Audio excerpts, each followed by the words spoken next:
News at noon starts right now.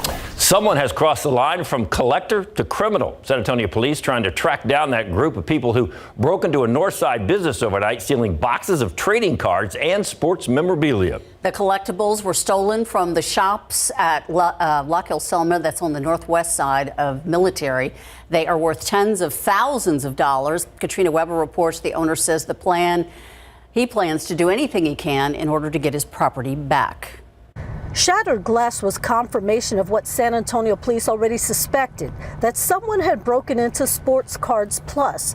They had received a call about 4 this morning about an alarm going off at the business in the 2200 block of Loch Hill Selma.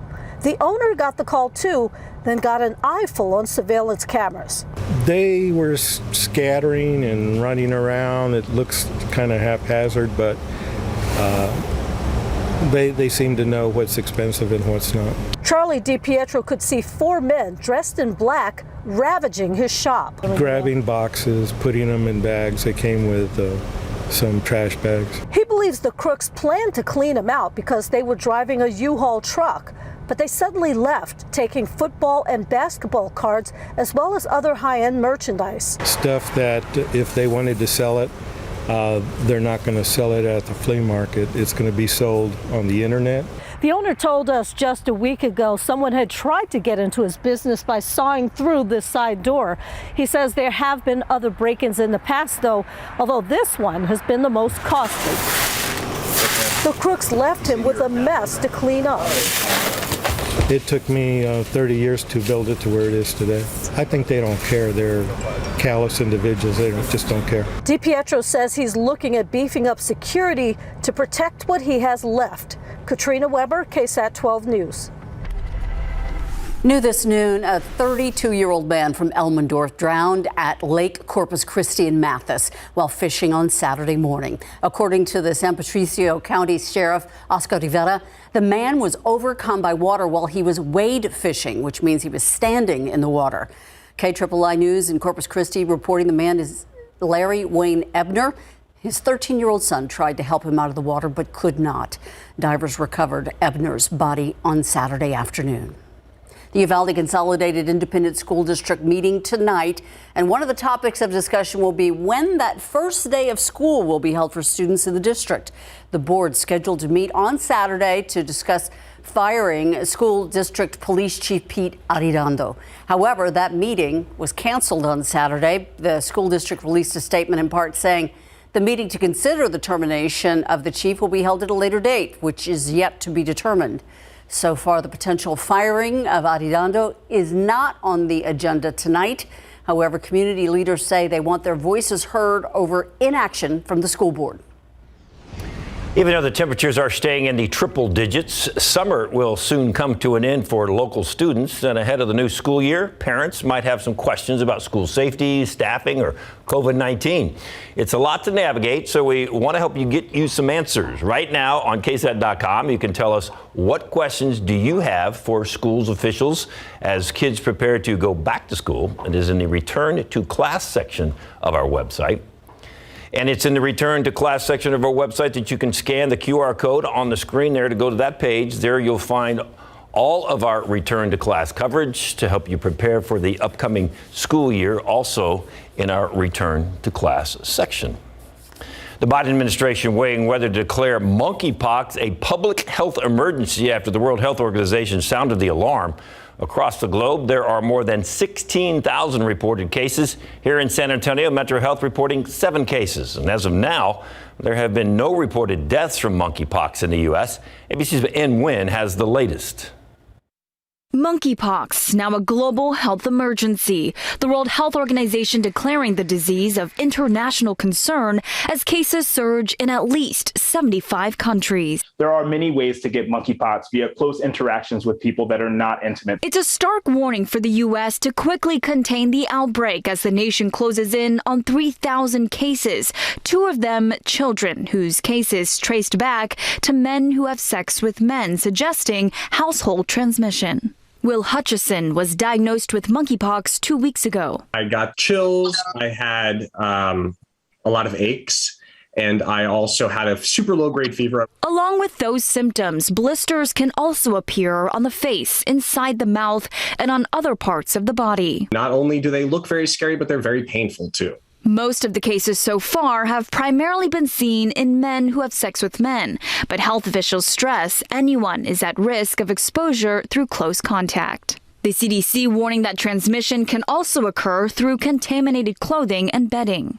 Now, the Biden administration is discussing whether to declare an emergency in the U.S. Dr. Ashish Jha on CBS's Face the Nation. We have ramped up vaccinations, ramped up treatments, ramped up testing, and we're going to continue to look at all sort of policy options. The White House has already ordered 5 million doses of the monkeypox vaccine, and they expect to have 7 million doses by mid-2023. But some officials say they still don't have enough vaccines to meet demand. My expectation is that in the days and weeks ahead, we're going to be able to get more and more data from states, and that will help us understand the national picture a bit more in a bit more detail. The monkeypox outbreak is the 7th event declared a global public health emergency by the WHO in the last decade and a half. Emwin, ABC News, Washington.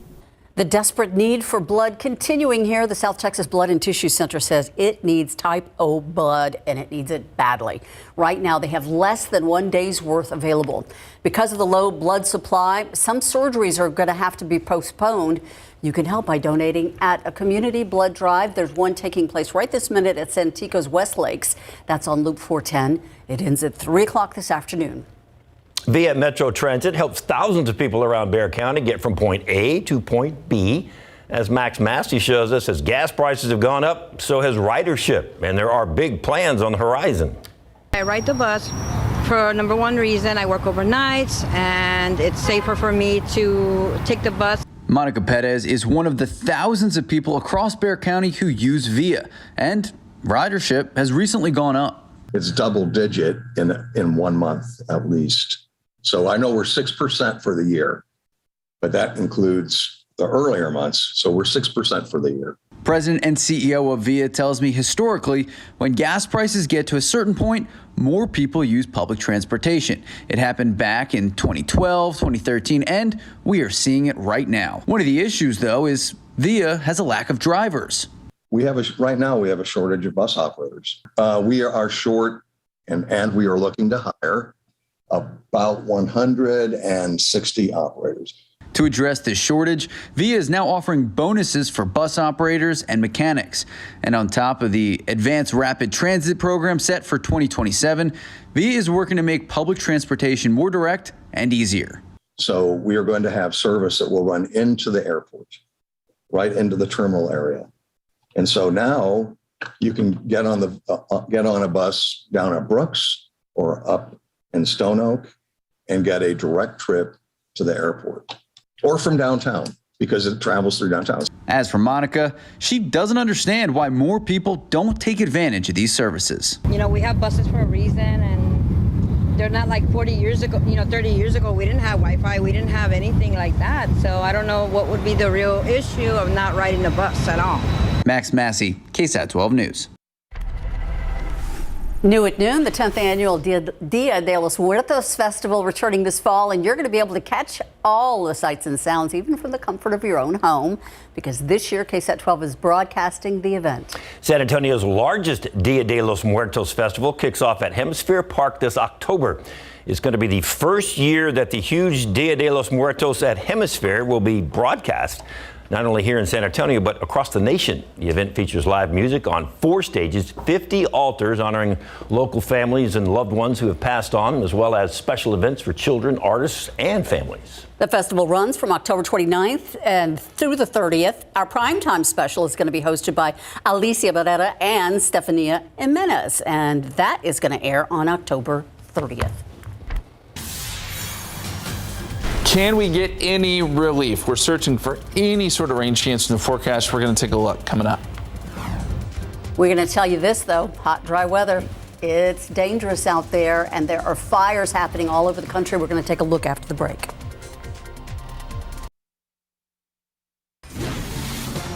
We have some late breaking news happening right now. You're looking live at Dallas Love Field. Police investigating reports of shots being fired at Love Field Airport. No immediate reports, though, of any injuries. Once again, this is a live look at that airport. Love Field serves a hub for Southwest Airlines and a couple of other small airlines as well. So we'll keep up to date on that and let you know if there are any new additional amounts of information.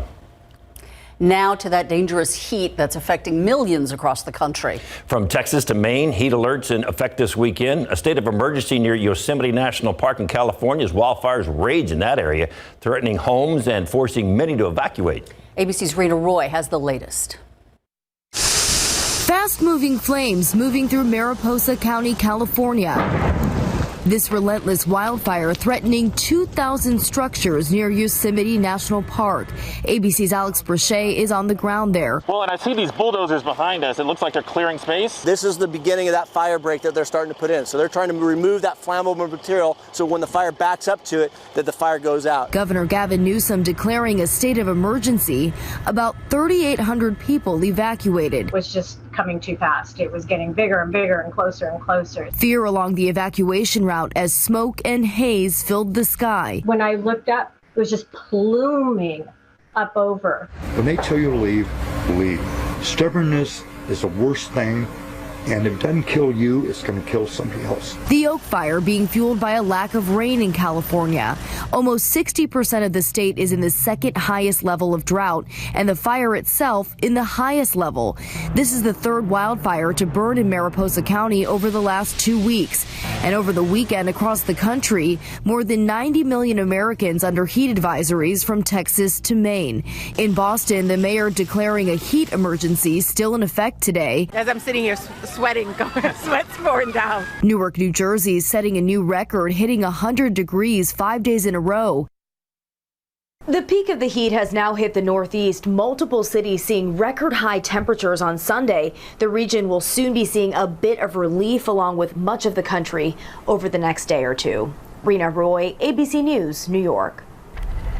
Outside with live, those are some scary pictures of all that fire, and knowing as dry as we are here in San Antonio, ooh, man, that's that. It's a little nerve-wracking. Yeah. Because almost anything could set a fire right now. It's true, and it's getting more and more serious by the minute, because as long as we don't go without rain, especially as we get into fall with the fire season, things are going to get much, much worse.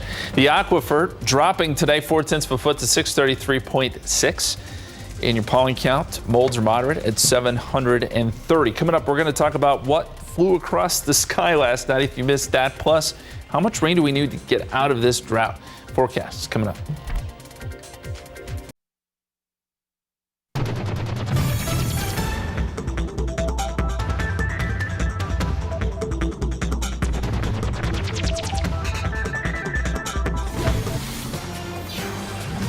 It's the new norm.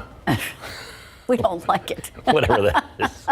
You know, I was thinking about how when it finally does rain, how remarkable it's going to be that everything's green again. It's true. I'm holding out hope we will see that soon. Well, I don't know about soon. It will happen. We'll get rain back in the forecast. It's inevitable. But in the meantime, we're still dealing with this just historic drought. I mean, at this point, it is historic. We are seeing that deficit grow by the day. Before we jump into rainfall and drought numbers, I want to show you this picture or this video. This is from Arthur out of New Braunfels. This is one of those Nest cameras. You can see last night that fireball that came across the sky. We've got so many perspectives of it, thanks to folks sending in video and pictures to our KSAT Connect. This is one of those, but a great angle there of that meteor or space junk. We're not really sure what it is, but it made for a pretty cool sight last night. A lot of people saw it here in Texas between Austin, Houston, and here in San Antonio as it came through the sky last night after 10 o'clock. We've got a nice write-up on it on KSAT.com if you want to check it out. Let's talk about the rain now. How much rain do we need to ease this drought? We're talking through October. It would take about 22 inches over the next 3 months to get us out of this hole for San Antonio and points east. That's a pretty incredible number if you think about it. And as we go west, nearly 19 inches to get out of this drought. That's through October. Same story down to the south, about 16 inches. So we've got a lot of ground to make up to dig out of this hole that we've put ourselves in, or at least Mother Nature's put us in. And the probability of the drought easing by fall is now less than 2%. chances of us getting that much rain just not there. So it may be a gradual thing, but in the moment, we don't have much in the way of rain chances this week. Just a small chance, 10%, Wednesday, Thursday, Friday. And I think that's mainly coastal showers that may try to make a run for San Antonio late in the day. Nothing that's going to be significant. Outside right now, just a few clouds, 91 degrees at the airport. Dew point is at 68, so that number's still elevated, but on its way down. Feels like 95 at this hour with a southerly breeze. You see some of the cloud cover trying to redevelop here. We'll see some off and on clouds, but I still think it's a mostly sunny day. And temperatures, 93 Stetson, 94 Pleasanton, already up to 96 in Devine, 91 Comfort, 90 in Bandera right now. And dew points, as I mentioned, starting to fall off into the 60s. There's still going to be enough there, just like it has been the last couple of days, to create a heat index, especially now through about 2 or 3 o'clock. Feels like 96 right now in Boulevardy, feels like 97 in Seguin, feels like 99 in Gonzales, and we do have Pleasanton checking in with a heat index of 100 at this hour. Heat index forecast here in San Antonio, I think it's around 102. 4 p.m. to around 6 p.m. So you'll tack on a degree or two to that air temperature, which I think we top out around 101 this afternoon. Water vapor does reveal an interesting feature here. We have a swirl in the atmosphere over Mexico. Typically, this would bring us some lift, some chance of rain. It looks like we are trying to get some clouds beginning to develop here in South Texas, but it's just not enough. High pressure is still kind of squashing everything as far as any rain chances go. And as we look at the satellite and radar here, yeah, there are a few returns out there. We'll watch it. Some of these could drift into some of our southern counties later today, but chances are it's another rain-free day, unfortunately. And that high pressure has everything to do with it as it sits over parts of northeast Texas today. Rain's going up and around it. And as we watch the forecast here go forward, high pressure does shift east a little bit. There's another little disturbance, much like the one we're seeing today, that slides in Wednesday into Thursday. Could that be enough to create some showers? Maybe. I think along the coast, there could be a few showers. Again, a few of those could try to make a run for San Antonio, but we can't put rain chances any higher than 10% at this point. 101 today, 101 Tuesday, 100 Wednesday and Thursday, maybe with a little bit of extra added cloud cover. And then triple digits, take your pick, 101 or 100 as we head into the weekend. We'll be right back. Pro football coverage, powered by Davis Law Firm. Another pro football team about to kick off here in San Antonio welcomed the XFL to town. That announcement made last night in Arlington by the famous owner, Dwayne "The Rock" Johnson, who purchased the league from WWE former chairman Vince McMahon. And Johnson wanted to add markets like San Antonio to the mix. The head coach will be former Steelers wide receiver Hines Ward. We got reaction from our mayor to the new team. The first since the San Antonio Commanders went 5-3 in 2019 before the Alliance of American Football went bust. And I can tell you in the time leading up to the announcement, there's a lot of excitement, not only from San Antonio in terms of having professional football back in our city, but also from the league. The league recognizes, as I think the whole sports kingdom does, that San Antonio is primed and ready to step up and increase its profile of professional athletics. And this is another example, and a small step, again, a significant step, but one step indeed towards us having a larger share of the professional sports world. All right, so here's a look at the teams that will be competing in the spring next year. They're going to kick off the season right after the Super Bowl. So you've got San Antonio, Houston, and Arlington. 3 teams from Texas right there. St. Louis, Seattle, Washington, D.C., Las Vegas, and Orlando. Now, San Antonio's Alamo Dome was constructed back in 1993 after then Oakland Raiders owner Al Davis said an NFL facility would have to be built before any NFL team would consider moving or expanding to the Alamo City. And we've had a lot of teams come and go in San Antonio, but no NFL team. Mike Riley was the last head coach of a professional football team in San Antonio, with former Cowboys great Daryl Johnston, the team general manager. Now it'll be up to the former Steelers star to guide San Antonio, and Coach Ward already has a message to the other XFL teams in Texas. Bob Stoops, who's coaching the Arlington team, and former Cowboys head coach Wade Phillips, who is coaching the Houston team. Camping with KSAT, powered by Davis Law Firm. Our own Greg Simmons and crew on their way to California as we speak as they fly to L.A., then an hour drive up the Pacific Coast Highway to Oxnard, California. That's where Greg, producer Mike Klein, and photographer Billy Caldera will start their live coverage of the Dallas Cowboys training camp at 5 o'clock. They opened camp with a lot of questions. Can both Dak Prescott and star running back Ezekiel Elliott stay healthy this season after Prescott's horrific ankle injury back in 2020 and Elliott's right knee injury in the last 3 months of last season? From the video of Zeke working out, looks like he is ready to go, and no restrictions on Dak means Prescott is at full speed, who will step up at wide receiver with Michael Gallup down until later in September following ACL surgery and the departure of both Amari Cooper and Cedric Wilson. Another question, will top draft pick Tyler Smith start at left guard with both Connor Williams and La'el Collins signing with Miami and Cincinnati respectively? And will Mike McCarthy be the head coach of the Cowboys at the end of the season with both defensive coordinator Dan Quinn and perhaps Sean Payton waiting in the wings? All right, so there's camping with Cowboy key dates today. Players report along with Greg Simmons and the crew. Tomorrow, state of the Cowboys address, and Wednesday it's the first practice. Saturday they'll have their opening ceremonies, and then Sunday it's the annual visit from Jerry Jones, the Cowboys owner, to Greg Simmons and instant replay. So catch that Sunday night. The Texans rookies and quarterbacks reported yesterday to their training facility in Houston, where they are in full rebuild mode with a new head coach and a whole bunch of rookies who just got drafted.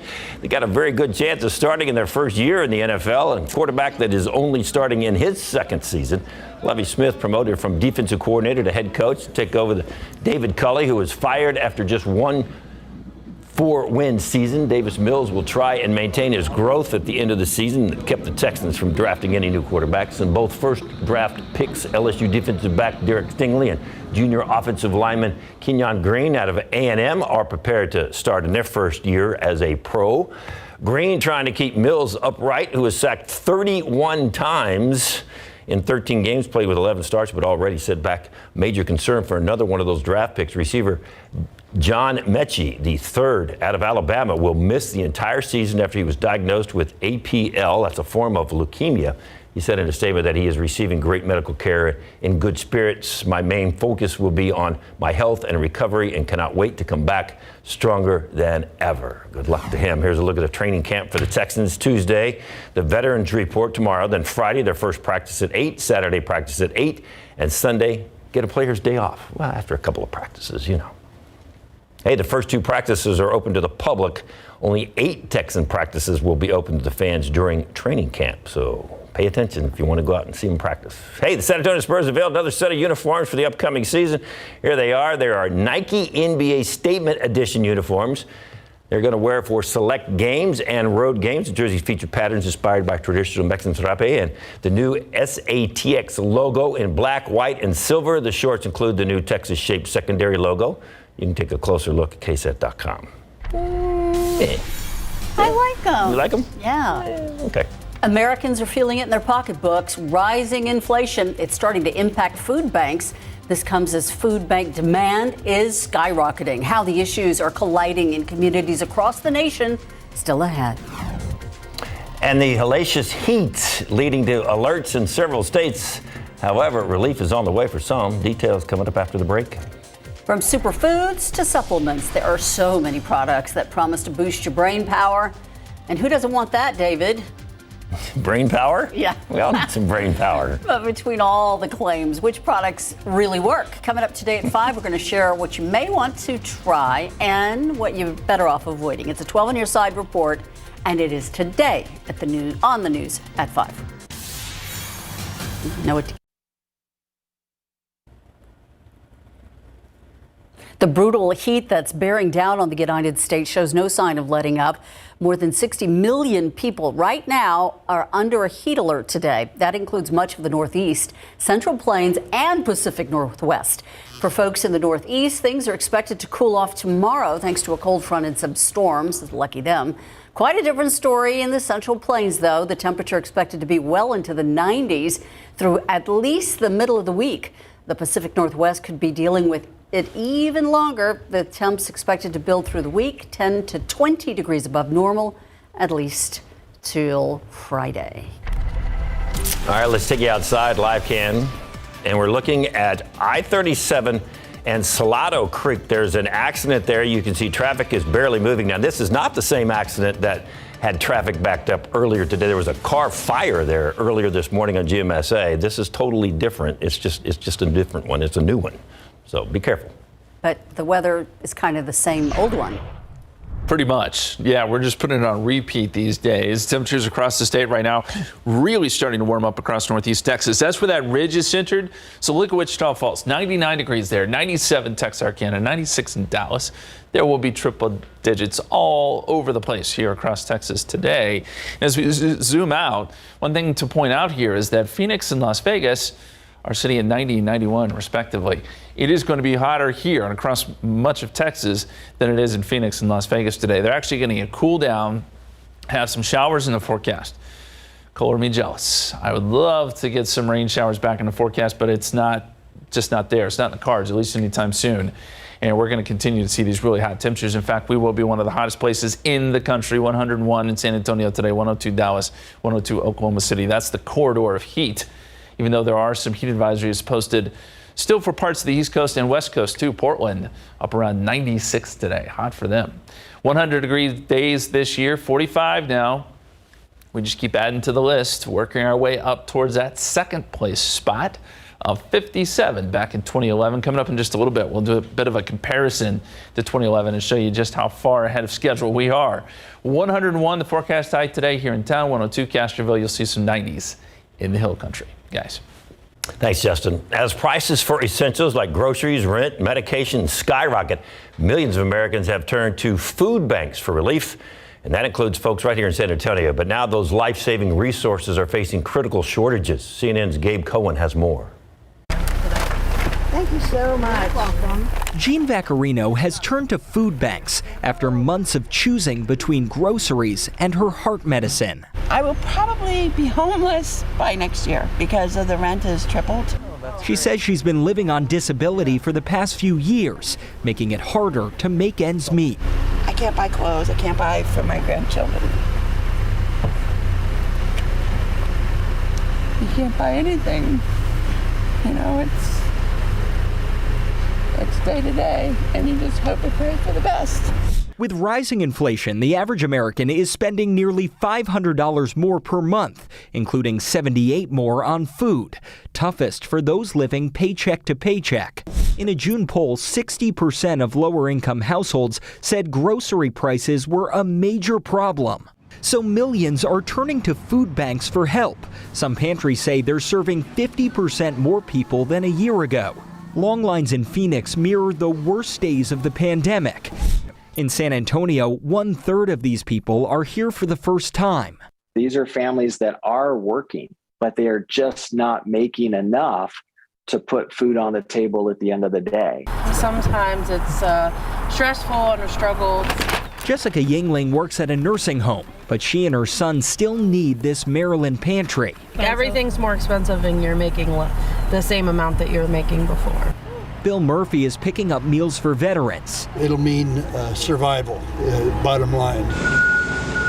Demand is skyrocketing as the government scales back COVID assistance programs and donations from the USDA and grocery stores plummet, stretching food banks to the brink. They don't have surplus, well, then it cuts our supply. In Ohio, warehouses are drained. They say it's the worst shortage in years, and pantries are rationing food to stay afloat. Few banks can afford to buy supply to fill the gap, and even that is getting far pricier. America is transitioning from a pandemic crisis to a hunger crisis. The worst case scenario is that food banks will have to continue to wind down and even shut down food distributions that are vital lifelines for communities across this country. And if sky-high inflation lingers, more families will need help. Oh, you just get to the point where you're just going to have to go get it.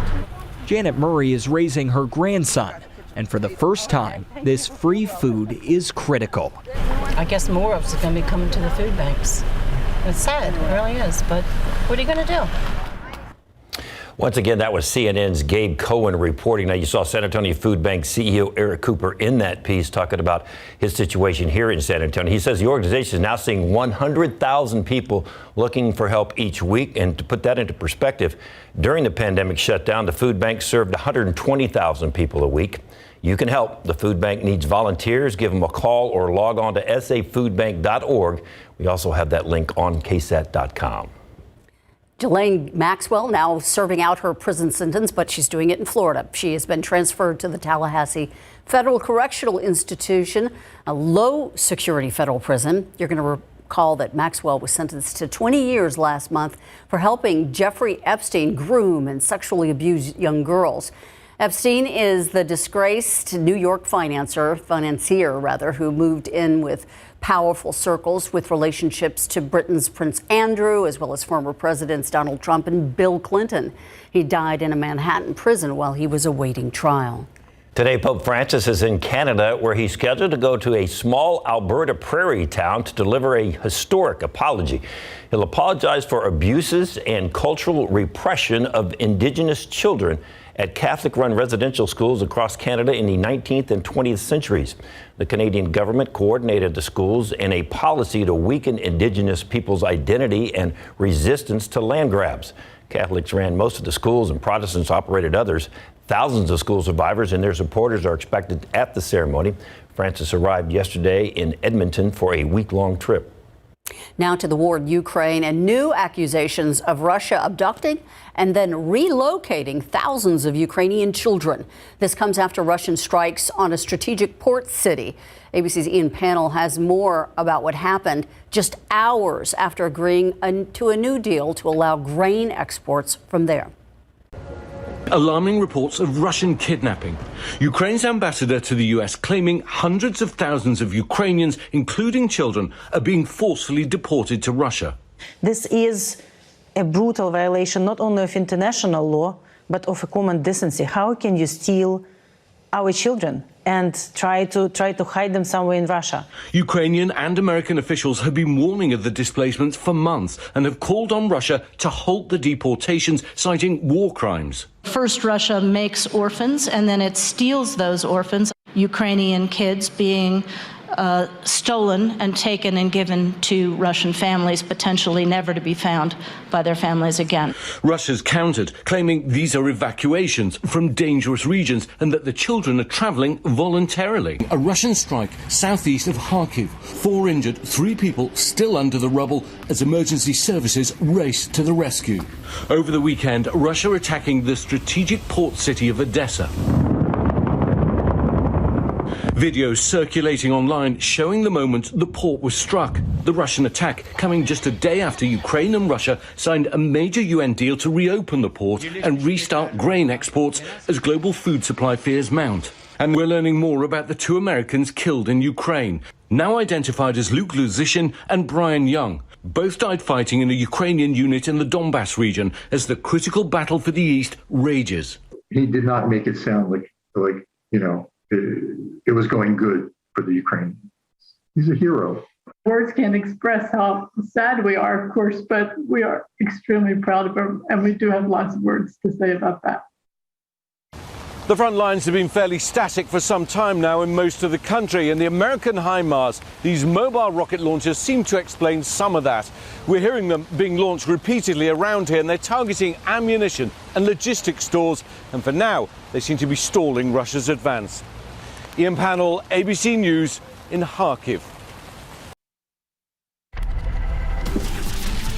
Looking outside with live cam, it's storybook skies, as we like to say, but we don't like the story it's telling. Wow, oh, I like that. That's good. That's well done. Yeah. Very poetic. No rain in that story. No, those cotton candy clouds, you need to build up bigger and be billowy and produce some rain, but they're not going to, not today. 91 degrees.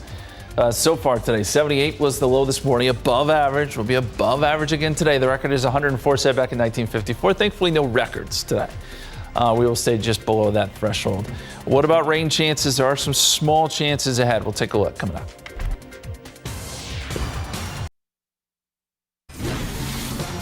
So what you're saying is it's like a horror story. Your little store. We're stuck in a daymare. Well, okay. That's fair, yeah. Each and every day is the same, right? Just going through the same old story. That much is true. But let me take you back to 2020, 2 years ago. We were along the coast there in Padre Island near Corpus Christi. Hurricane Hannah made landfall. You remember this one? It was the first hurricane of the busy 2020 season. It made landfall on Padre Island during the late afternoon hours, evening hours.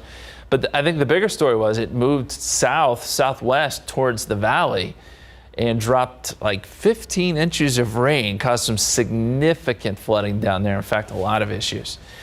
Didn't do much for us. But Hurricane Hannah was the first of what was a very busy season in 2020. We had 3 different hurricanes we tracked that had impacts on Texas that year, or at least 3 different systems. Now let's transition over to the heat. 45 100-degree days so far this year. But our benchmark, or at least the year we're attempting to catch here, is 2011. At this point in 2011, we only had 18 days of triple-digit heat. Just to give you some perspective, we ended up at 57. So you can see how far ahead we are. And if August plays out like it typically should, we're going to be right there setting some records. And this month is well above average. We're averaging 90 degrees when you take into account the high and the low. Our average high temperature is somewhere around 101. And we should finish out July with every day being above average. We're going to see almost, I think, every day at 100 or above. There's been one day so far, and we anticipate that we're going to finish out the month pretty close to 100 each and every day.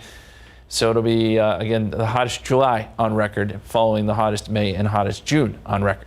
Time lapse this morning, we briefly had some morning clouds. Those have gone away.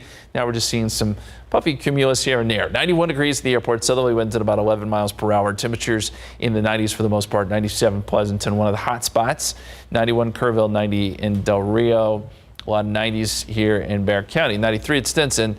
96 over there in Devine. And the dew point trend today, we'll see the dew points start to come down to the upper 50s, close to 60, enough for a little bit of a heat index this afternoon, anywhere from 101 to 103.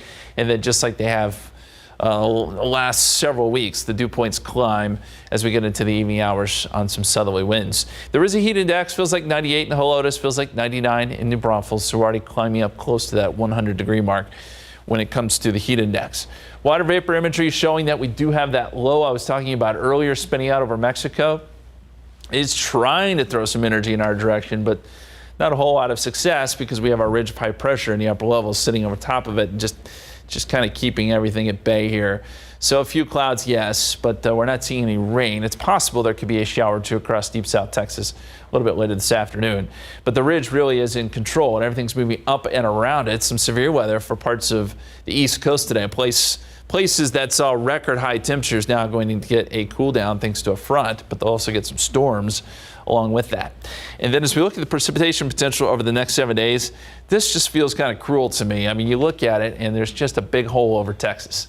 Everyone around us is getting rain, even the desert Southwest, but Texas, nada, nothing. And that's what we have, unfortunately, to look forward to, other than maybe a few showers along the coast that may try to work a little closer to San Antonio Wednesday, Thursday, Friday. We're not looking for any kind of significant rain. It's either going to be 100 or 101 throughout the 7-day forecast. So that story you speak of, Ursula, continues. Yeah, that's a rough one. Thank you, Justin. We want to give you an update on that breaking news up in North Texas. Dallas police now saying that a woman apparently walked into the ticket counter area of Dallas Love Field, and at some point she pulled out a gun and fired several rounds into the ceiling. And after that, an officer shot her.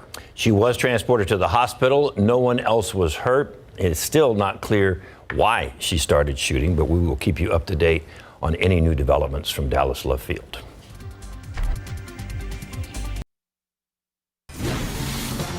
Moviegoers said yes to Jordan Peele's latest twist-filled thriller, Nope. Daniel Kaluuya and Keke Palmer star in that film, which debuted on top with $44 million. Thor, Love and Thunder is up to $276 million in the U.S. after a second-place weekend worth $22.1 million. Minions, The Rise of Gru, slipped to third, but then made $17.7 million for a domestic total of $298 million. The movie I'm waiting to go see, Where the Crawdads Sing, placed fourth, and Top Gun Maverick flew down to 5th place. Still 5th, though. That's pretty good.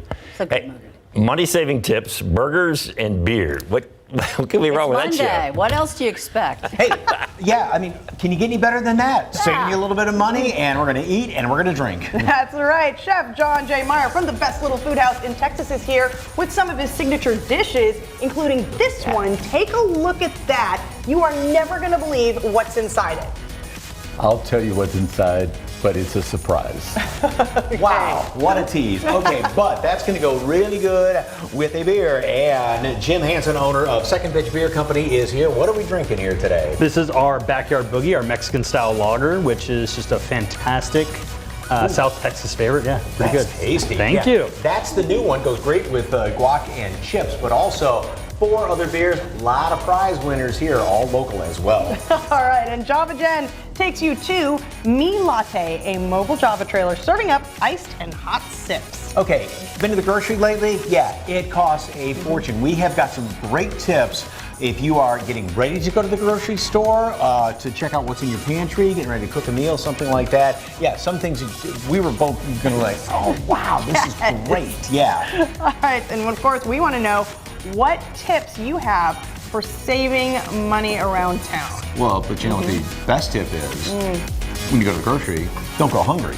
That's right. Yes. All right, so be sure to share those at SA Live KSAT. You may see your answer in the show. Prevents you from buying like 2 and 3 flavors of Oreos. Very true. Very true. All been guilty of that.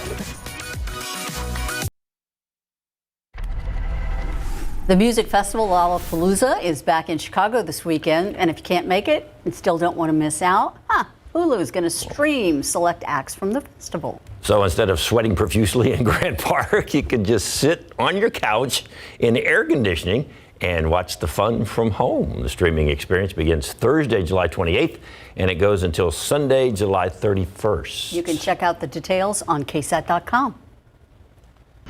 I guess as you get older, that's the better way to check out a concert, right? Stay in the AC. Thank goodness for Hulu. I'm with that.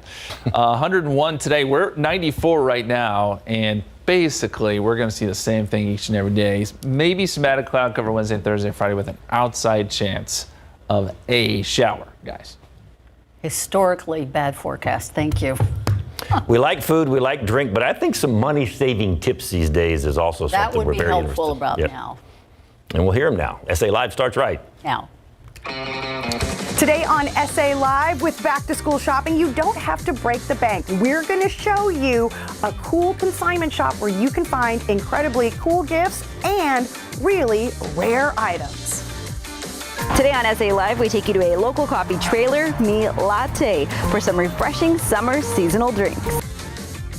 Well, grocery shopping can cost a fortune nowadays, but wait till you see. We've got some great tips on saving money. Where you shop is very important. Great tips on recipes, on what you already have in your pantry. A whole lot more. It's a money-saving Monday. That and a whole lot more on SA Live. Celebrate San Antonio. Coming to you live from historic Market Square. This is SA Live. Speaking of a whole lot more, check out this baby. Ooh, thank you very much. Coming in for a landing, yes. Service with a smile from Bruce on camera. Can't wait to dig into that. Good afternoon, everyone. Happy Monday. I'm Mike Osterhage. And I'm Fiona Goristiza. And of course, we are helping you save some money today at the grocery store. It is a money-saving Monday, but we want to know, so what are your tips for saving, saving cash? I will always price check like the cost per item, something like that, whether it's a lot cheaper to buy in bulk or, just the smaller packaging or something like that. So. I could totally see you doing that. I could see you doing the coupon clipping. I don't coupon clip. You don't? No, I totally see you. Can't you? It's like the best laid plans. You coupon and it's like, oh yeah, I forgot the coupons. They were back at home. So yeah. I think you have them all in a little file of facts. and it's stuffed in a drawer somewhere. It's like, darn. I like to go to thrift stores for clothes for Sloan. Oh, yes. They grow so fast. Yeah. Why buy new? Goodwill. And there's a lot of stuff that is brand new that kids are growing out of. You can still find stuff with tags on. And it's for literally pocket change. So let us know. And And we'll say that in harmony one more time. Let us know. At SA Live KSAT on Facebook and Twitter, you might see some of those ideas later on in the show, and we might get some ideas from you too. And we're My gonna, goodness. Yes, Okay. indeed, that too. And our first guest has got some really great ideas. He has cooked for some of the biggest events, the Super Bowl. Yep, the grand opening of Cowboys Stadium, concerts for huge stars like George Strait and Alicia Keys, and he has a passion for food and a passion for South Texas, and he is with us right now. Yes, John J. Meyer from the best little food house in Texas is here with some of his signature dishes. Welcome, welcome. Okay, so you've cooked for George Strait. Yes, What did ma'am. he eat? I just want to know. George Strait is very simple, very humble. Yeah. Grilled cheese. Grilled He cheese, just loves that's it. grilled cheese sandwiches. Okay. Yeah. Well, speaking of cheese, we're going to take a couple of slices, cheddar and pepper jack, and put it on this large, what kind of tortilla is this? It's a jalapeno cheddar. Now, So- what goes wrapped on? tortilla. So this dish inspired by the Alamo City, right? Yes, it is. Okay. I call it the SA wrap. Okay. What goes in it? So the first thing you want to do is you want to get the ribeye burger, which is right here. Go Snag ahead. that baby for me if you don't. And then you want to go ahead and set that down over there. Okay, right here on top. Right. Okay. And then you get the 24-hour smoked brisket. And we're gonna pile it. Oh yeah. The more the do I merrier. do a little more? Yeah, keep Sorry, going. pardon. Okay, You're here we go. good. You're good. All right, there. Okay. There. Okay, now this is where the fun begins. Okay. Yeah. So we're gonna have to wrap that. I call it the octagon. Okay. What's the best way to do that? So really, it's just almost like doing a taco, almost a quesadilla. Mm-hmm. You want to add a little bit of barbecue sauce to that. Oh, forgot that. Because that's Okay. the secret love right there. Okay. And the tip is, it's got to be a warm tortilla so it doesn't fall Yes, apart, right? there you go. So Very good, very sides. good. All right, now you grab your corners and just pull your corners in. That's not a warm tortilla, that's a hot tortilla. It's a hot tortilla. You want me to That's hold a- it like that? Here, like that. Okay. Okay, you And got then it. go like this, I think. Okay. And then go like this. Okay. Ow. Oh, very good. Oh my very gosh. good. Okay. Ouch, but it's all going to be You're worth doing it. great. You're doing great. It is worth it. No pain, no gain. Where's it going? Where's it going? And then you're And just now going to turn turn this it over. Turn it over. There you go. Perfect. That's a hot tortilla. And then, So now we're going to add some more applause. cheese. Okay. Cheese on top. not quite an octagon, but close But enough. it's there. Okay, there we All go. right, and then we're going to go ahead and let's add some pico de gallo. Pico de gallo. Ooh, yes. Top it off. Okay, put All that right. on there. And where'd you get the inspiration for this? So my wife and I were coming back from Santa Fe one day, and we stopped at a place called in Madrid, and they had a green chili burger. So I came up with a San Antonio style SA wrap, adding pico de gallo. She is putting my avocado aioli over it. Ooh, avocado aioli. Yes. Okay. And then you also have some Thai barbecue sauce that you want to add to that. Okay. So brisket is not brisket without barbecue sauce. Beautiful, beautiful. And you make the barbecue sauce from the barbecue. Which yes, makes perfect exactly. sense, So it's right? barbecue in the barbecue, exactly. Okay. Okay. And then the trick is put it on a nice big pile of French fries. big Yeah, pile obviously of the French fries are really good because they're sturdy. Yeah. Somebody's been eating the fries as we've been sitting here waiting to go on today. I don't know who would. I don't know who That could would. be. Look at how beautiful that looks. Let's Okay. cut this baby There you open go. and Okay. dine in. And so, the Best Little Food House in Texas, of course, is a food truck, but you cater as well, right? Yes, ma'am. Okay. And where can folks find the food truck? So this Saturday we're going to be at the Divide doing our thing. We also, but before we do that, we are going to be serving the homeless. We do this once a month, and we've been doing this since March of 2020. Since COVID started, it started kind of because all the restaurants closed down, and then we kind of started from there, and we've never stopped. So as long as the lights stay on, Right. we're going to continue to do it every single month. I love that. How is it? You got the dance. He did the dance. I got the dance. He did the dance. I love the happy dance. Yes. Okay. And of course, you have a deal for folks watching right now, right? So if you come to the food truck and you mention that you saw me on SA Live, anything on the menu for $10. Anything on the menu, $10. See? We save you time, we save you money. Okay. All right, well, you can try the Best Little Food House in Texas at the Divide Food Truck Park on July 30th. They're always at different spots, so you need to kind of follow them online to kind of keep up. For more information on our website, just head to salive.com and click on the As Seen on SA Live tab and stick around because we are going to be making street tacos But not like with, you've a ever crazy seen twist. Yeah, and the toppings on those, by the way, the barbecue, the brisket, oh my gosh. Yeah, that's good stuff. That's a good burger. Okay. So it's heaven on earth. Guess what I'm dining on in the commercial break. Okay, if you're looking for a new coffee spot to support, our Agenda by Ostrowski, of course, has your fix. Yes, she takes us to a mobile Java trailer serving up iced and hot sips.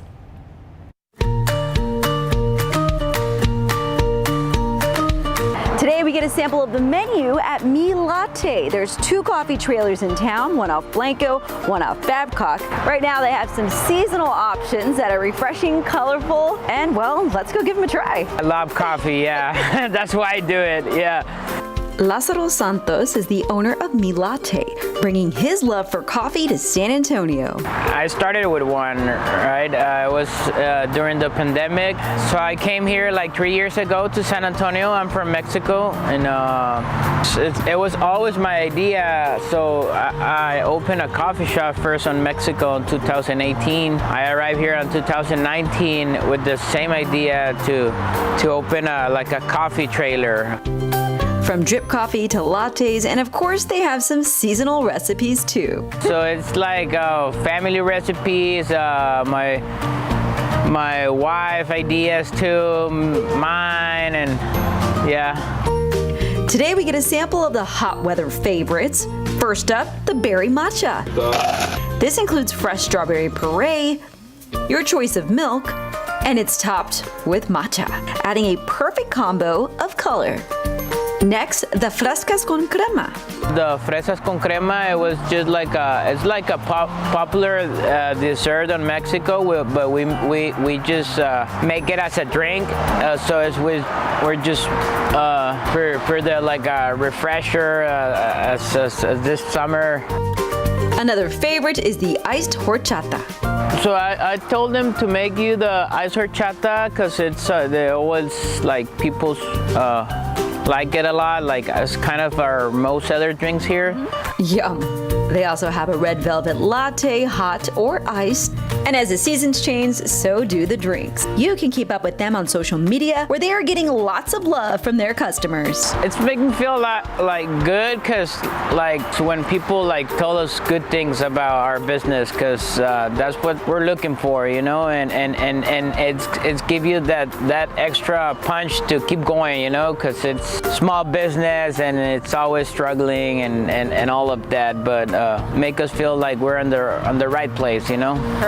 And as far as coffee beans, Santos roasts his own. I have a roaster on a warehouse, and we try to have always like a bean from Mexico, where I'm from, and have a context on farms over there. So it's just like we always have like one coffee from there that is like direct trade, and the other ones we just get it from importers here. And yeah, I'm the roaster. I'm the one who do it. They always tell us like it's better than going to a commercial, you know, or it's better coffee and better drinks. For SA Live, I'm Jen Tobias-Chesky. Oh, just the iced coffees for the summer. Those look so refreshing. Oh, I know. Mm-hmm. Those are the most colorful coffee drinks I've ever seen. So, hey, for more on Mi Latte, head over to SALive.com, click on the As Seen on SA Live tab, or, of course, scan the QR code right there at the bottom of your screen. All right, still ahead on the show, we're helping you slash your grocery bill, how you can keep shopping on a budget, and where you might be missing great deals on those essentials like milk, eggs, and cereal. But first, they're lager than life. How these local made beers have won so many awards, and which ones might be right for you and your end of summer activities. That's next on SA Live.